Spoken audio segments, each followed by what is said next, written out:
What's going on, everybody, and welcome back to Comic Breakdown. If you guys are new to the channel, do me a favor and hit that sub button, hit that notification bell, make sure you're not missing any of the awesome content that we have coming out. And with this video, we are jumping into Carnage Forever, issue number 1. This number 1 being the celebration of 30 years of Carnage. Our first story is written by Philip Kennedy Johnson. The second story is by my favorite, Ram V. The question that has been looming ever since Extreme Carnage is what comes next for Carnage. With Cletus Kasady's physical body being destroyed and separated from the original symbiote, his consciousness was still existing as a codex in the symbiote hive. And now he is on the loose, bonded with the Extremebiote, a melding of one of Null's symbiote dragons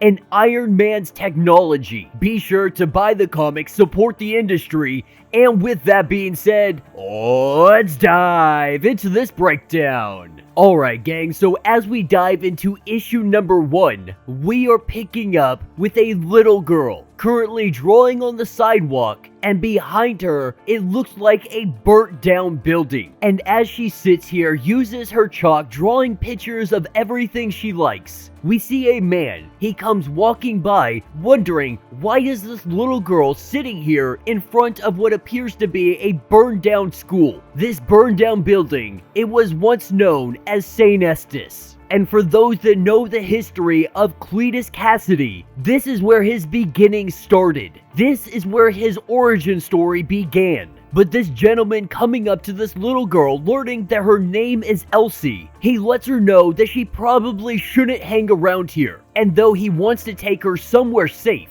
somewhere away from here where she has some shelter, believing that she is homeless, she informs the man that she's not homeless, that Frank and Dee, these two individuals, they take care of her. And though he tries with great effort to bring her somewhere safe, she wants nothing to do with him. Ignoring him and going back to drawing with her chalk, the man gives up. And with him walking off, he reminds her not to stick around. Regardless if you're gonna come with me or not, you don't want to stay around this place because people tend to disappear being around this building. And as we get later on into the night, we are picking up with some drunk, what appear to be frat boys, coming along as she is still sitting here drawing in the middle of the night. With them completely inebriated, they walk past her, noticing her, they take her chalk, and they kick it, making a huge joke about this. The young lady that is with them, she makes them stop, pulls them away, apologizes, but our young girl, she is sitting here looking so defeated.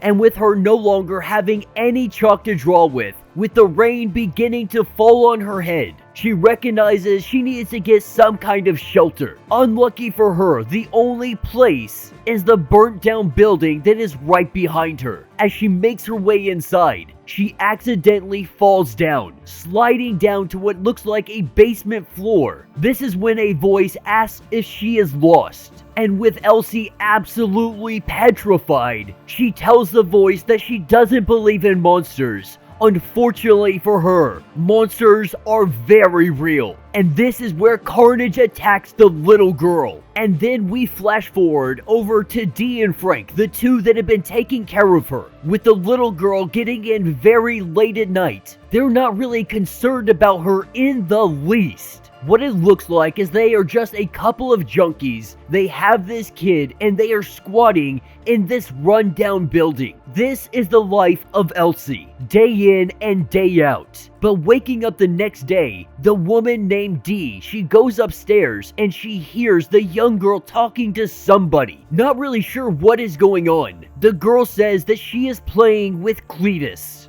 Dee writing this off as her just playing with an imaginary friend. Though she finds this very weird, very odd, she writes it off as nothing more than childhood nonsense. Meanwhile, Frank, he has been looking for their dog and they cannot find him anywhere. picking up the next day, we see the gentleman who stopped to talk to the young girl outside of the school. Walking past this school again and not seeing this little girl, he kind of beats himself up for not saying anything or doing anything when he saw her last. Worrying that they might be squatters, worrying that she might be homeless. He talks to a local cop, and the local cop says he's going to keep an eye out for her, but also informs him that 3 grad students, they had come by here the other night, and they disappeared. And getting this information, it only makes him more concerned.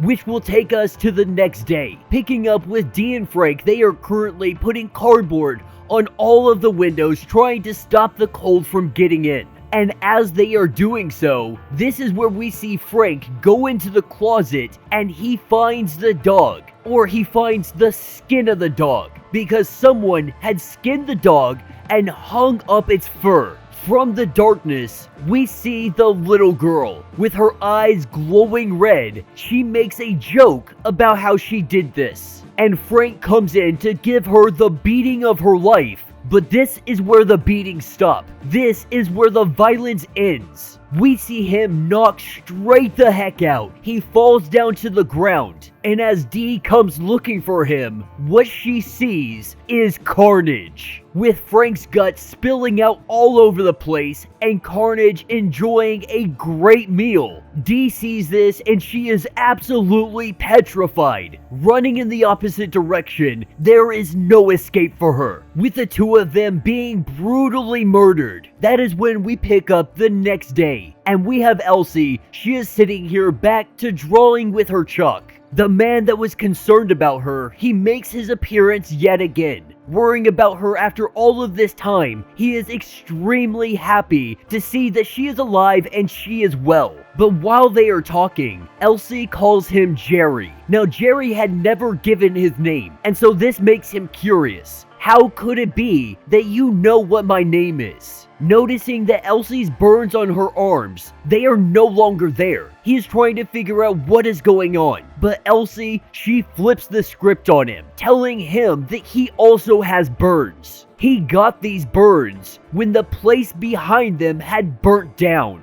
When the fire in Sister Agatha's office had finally ate through the floor. And when it did, it came collapsing down on Jerry and Tommy's room. Cletus had told the little girl that Jerry, he tried for like 2 seconds to get the rubbish off of Tommy, but he gave up. He ran away, and as Tommy screamed as he was burned alive, Jerry didn't look back, telling Jerry that they are waiting for you. Everybody is waiting for you. And that will bring our first story to an end. Cletus obviously now inhabiting this little girl. With his consciousness the only thing really existing. What this story is really telling me is that Cletus more or less has become a symbiote himself. With his consciousness existing and him being able to get form because of Noel and Tony Stark. It looks like he is out here doing his own thing. But that is what's going to take us to the Ram V story. And we are picking up at a max prison. And inside this prison, this is where some of the worst supervillains are kept. But we are going to be focusing on just one supervillain. That being Hydro Man. And as Hydro Man, he sits here in confinement. We see one of the guards. They go up to the sprinkler system. They light it. The guard saying that he is going to be spared if he did this. As the sprinklers begin to go off, water is not what comes out of this, but symbiote. We see Carnage begin to form, and he has come here for one reason. Going up to the cell of Hydro Man, Hydro Man lets Carnage know, I knew eventually someone was going to come for me. Not really sure who it was or why they would come. He lets the symbiote know that my answer is yes. Because to Hydro Man, it seems to be very obvious. Cletus Kasady, he would have no purpose coming here, which makes Hydro Man believe that the symbiote no longer has a host.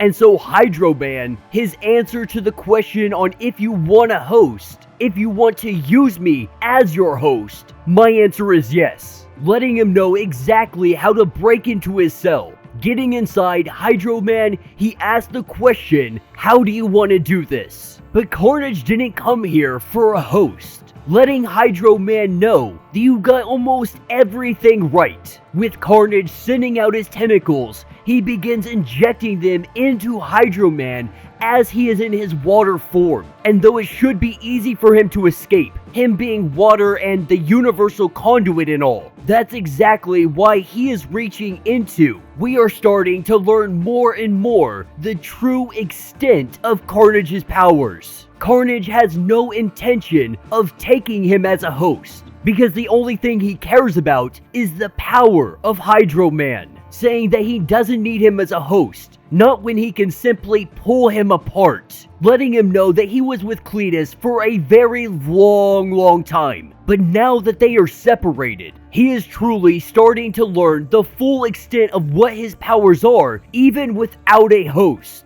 And now, he is curious on exactly how far he can take this power. And with all of the guards beginning to come and charge in, we see Carnage, he straight up murders Hydro Man. And now the true carnage has begun. And that will be the end of this issue. So let me know what you guys think down in the comments. So what I have derived from these two stories is that Cletus more or less has become his own symbiote, taking over this little girl, going back straight to his roots. He now has his own host, and we're gonna see him try to branch out and see what he's really capable of. While on the other side of the spectrum, we have Carnage. Carnage no longer needing a host and finding out the true extent to his power. And so for all of you that were asking questions on what the heck has happened to Carnage, this is exactly what has happened. He has been laying low, he has been hiding out, with Agent Anti-Venom on his tail, with Eddie Brock becoming the King in Black. We have both Kasady and Carnage, who are now consolidating their power, trying to find out exactly what they are capable of before they lay down some real hate on this planet. And I'm gonna give a big shout out to Ram V. I love almost everything that he has written, especially when it comes to Marvel and DC Comics. While he has his indie stuff that is very unique in its own way, with him getting to write for both DC and Marvel, he has been knocking it out of the freaking park. And I really am hoping that he gets more of the Carnage line. Now, I haven't looked at solicitations, so I don't know exactly what's coming up. Really don't have time to keep up with solicitations. Eventually, I'll get around to it. And so maybe he's going to be covering the whole Carnage line, and I'm just not aware of it yet. But let me know your thoughts. Let me know your theories. If you have not yet, do me a favor, hit that sub button, hit that notification bell, make sure you don't miss any of the awesome content that we have coming out, and until the next breakdown.